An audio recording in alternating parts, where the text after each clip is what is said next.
From17 once again, introducing you to my Halo 4 Legendary Difficulty video walkthrough.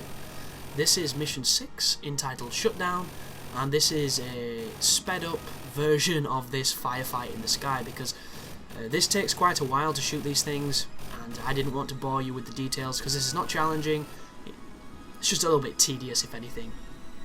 I've also trimmed out the start part, where you walk around in the garage, and you get your ammo, you get in the plane and all that good stuff.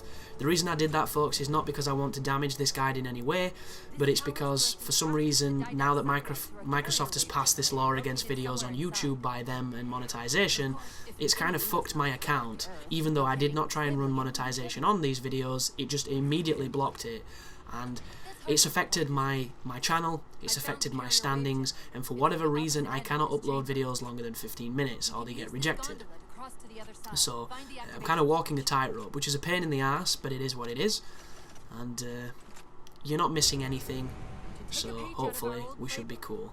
But this level is actually pretty tough. This has got some difficult firefights coming up, and this has got the hardest part of the game on my recording run for me. It was something that was easy my first time through, but this time I didn't have the equipment to handle it, and it proved to be difficult. So I'm going to tell you the mistake I made, and hopefully you won't make it. But where I'm stood here is effectively a bit of a safe spot from any enemies on this platform. I thought it was going to be like Halo 2, where they made you sit on one of these gondolas and then waves and waves of enemies turned up, but it's not like that. It's a lot less bullshitty, thankfully. But there's your checkpoint, there's a couple of the sniper guys, so, you know, feel free to take them down, feel free to do the Halo 101 on them.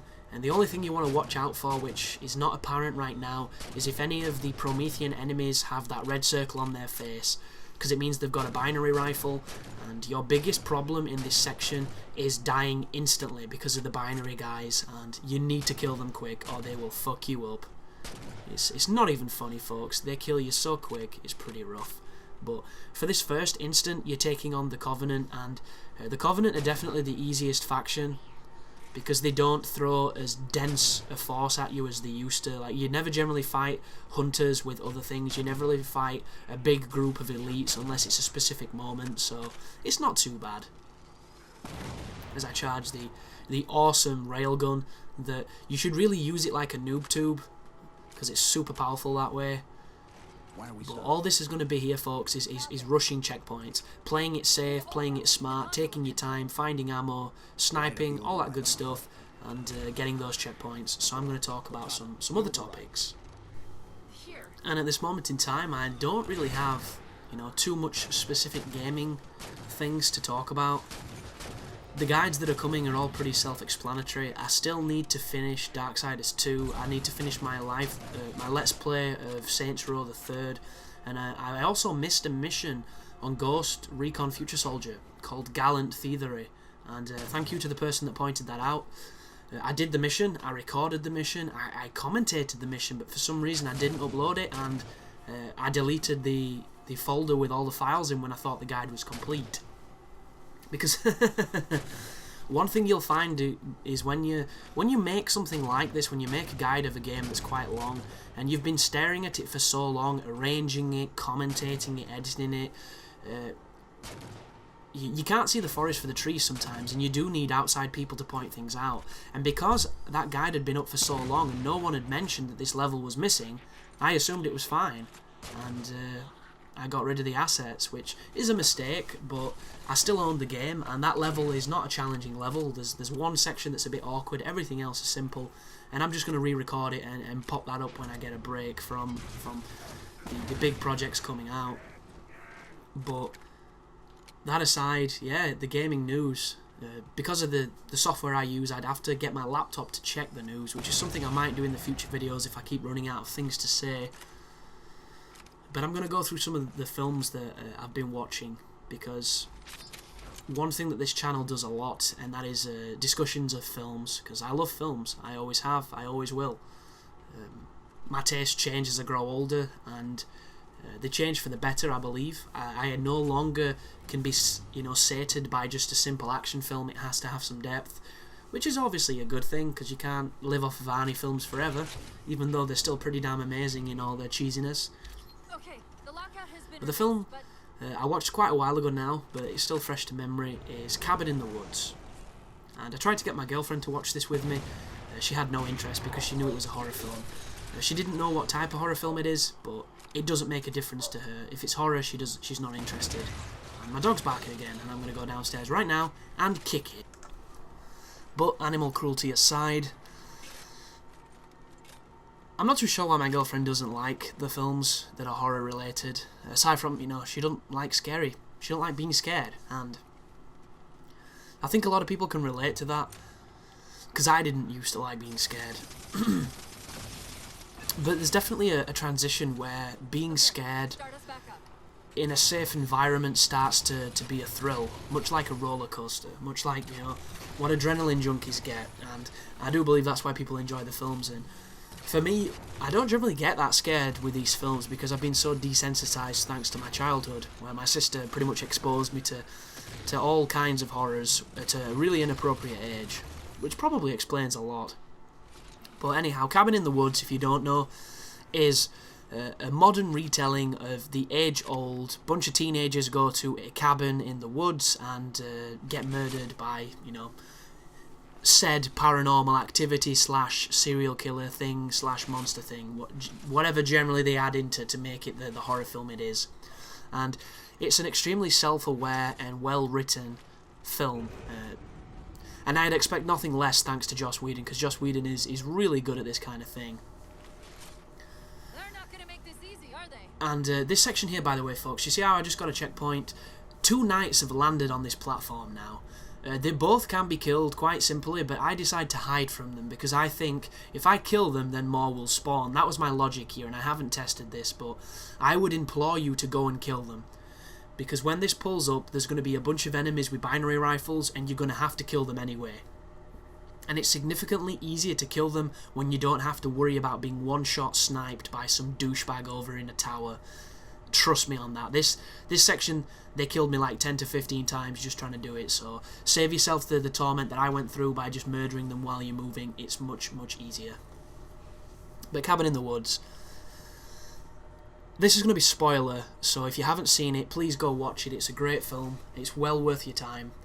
They go to this cabin, and all the time that this is happening, it keeps cutting to this like underground base where these people are working, and they're working like anybody else. They're pretty disenfranchised at what they do. They're pretty cynical, and it's like they're working an office job. But what their job is they're in charge of murdering these teenagers, essentially. And I'm not going to give too much of the plot away because I want people to still get some enjoyment from it, but they program with hidden cameras, with pheromone sensors, with all sorts of different techniques.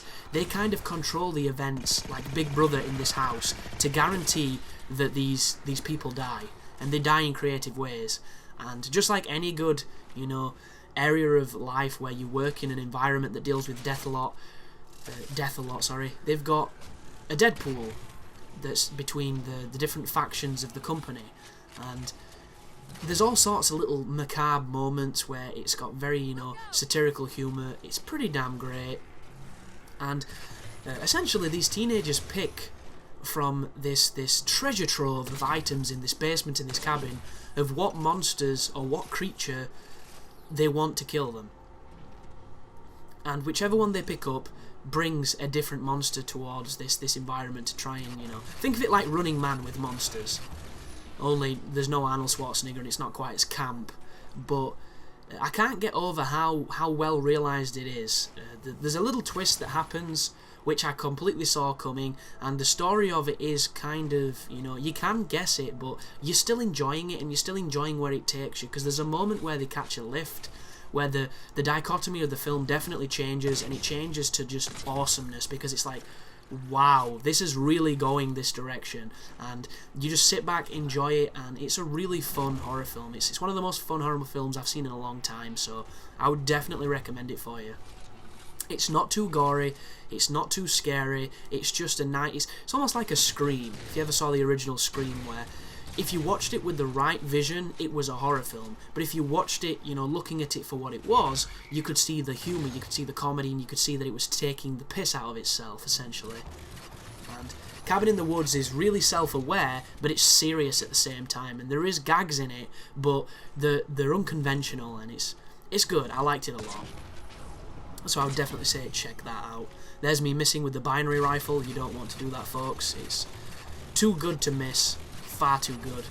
And an interesting note as well, when you aim the binary rifle, it puts a red laser out like the Spartan laser does, only it's a little bit more intrusive, which is probably going to become a terrifying sight online as people get really good with it and start one-shotting you, because I've heard it's a kill streak, I believe.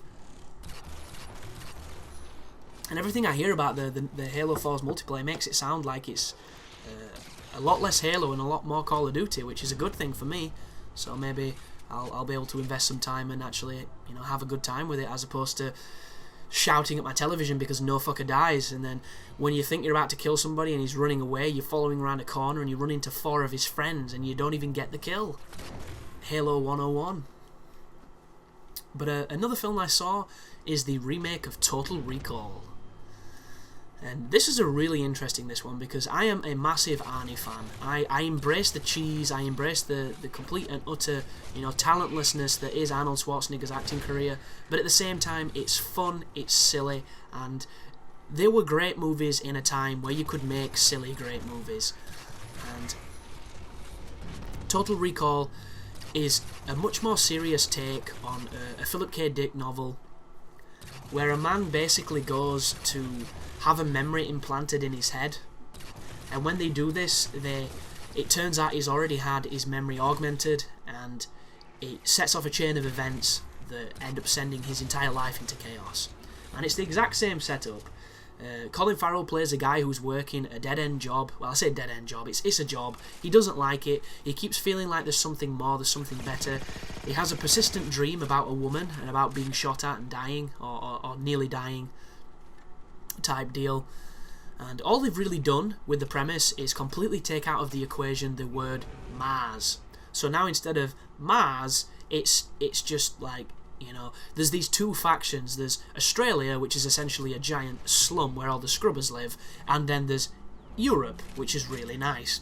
And they're joined by the core of the planet and this very silly, very contrived lift system that makes perfect sense in a science fiction film. And instead of it being let's go to Mars, everybody wants to go to Europe, which is, you know, kind of lame. But I mean, the film itself, it's one of those movies that starts, gives you enough exposition so that you know what's happening, and then assumes you can keep up, because it just then degrades into nothing but countless action sequences. Every single time you think you're going to get a little bit more story, a little bit more development, someone gets shot in the face, a bunch of dudes raid the building, and action starts again. And if you're sitting here wanting an action film, it's a passable action film. It doesn't do anything too spectacularly, it does everything very competently, but there's no wow moment in it for me. There's no, you know, real oomph. And that's not to say that it's badly directed, or it's you know, it's not a decent action film. It's just, you know, when you've been watching a lot of Korean cinema, the Hollywood action scenes just don't cut it anymore. And there is some really nice cinematographic, which is a fucking terrible word. It's basically what is this word? Cinematography. There we go. Thank you, brain. Not even tired, I'm just stroking in my mental capacity. My cognitive functions are just dying in my mouth. The cinematography in this film, a couple of moments are really nice. The director, I believe, is the same guy that, I think, is it Len Wiseman who did Die Hard 4? The guy can direct. Like, there's certain moments during the action sequences when it goes to really unconventional angles. A lot of them are impact related, and I really like that type of stuff. I've got a definite affinity towards those certain moments, and it all clicks together at you know, a fine pace. It's not too long. It's got some interesting moments, a lot of shooting, a lot of explosions, a lot of chasing, a lot of, you know, extremely attractive Kate Beckinsale for her age, and the fact she's a mum. Like, she defies gravity and biology. She's just a vixen. Not the biggest fan of the other one, is it Jessica Biel? Not the biggest fan now that everybody in the film seems to be a woman, which is kind of weird, because Michael Ironside's character has now been turned into Kate Beckinsale, so he's been chased effectively by Sharon Stone. I know that's a very confusing sentence, but if you've seen both films, you'll get me. And I don't think she has the same menace that Ironside did, because don't get me wrong, he wasn't exactly winning any awards for being Arnold Vosloo in Hard Target, but he was still menacing enough to have a presence and to realise that when he turned up, shit was hitting the fan. When Kate Beckinsale turns up, it just seems like there's this, you know, really weird commentary on marriage. And Bryan Cranston plays Copenhagen, as opposed to the dude from RoboCop. But I'll continue this in the next video, guys. Thanks for watching, and you take care now.